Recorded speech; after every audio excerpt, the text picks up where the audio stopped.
When will we get our light bulb moment? When we switch on to what needs to be done. While some are in the dark ages about climate changes, others have a hiraeth for how things used to be.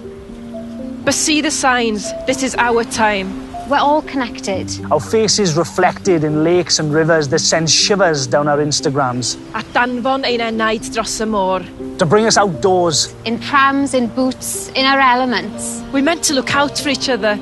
But brothers, sisters, in the blistering sun and down the barrel of a gun, our wildlife is declining. Nature's just surviving instead of thriving. In oceans, in valleys and through the trees. Mae'r ateb yn y tir.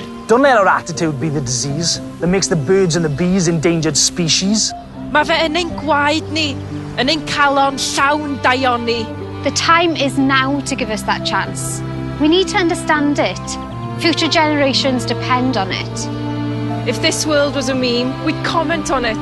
Tweets came from trees and they sang from it. Codwch a llamwch, pob bro a'i afonydd. And it's no surprise that birth rhymes with earth, but we're grown-ups now and we need to act on it. Our commitments don't need a graph. Don't let how green was my valley be an epitaph.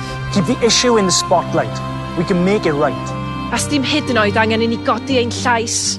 That light bulb moment? We've already had it.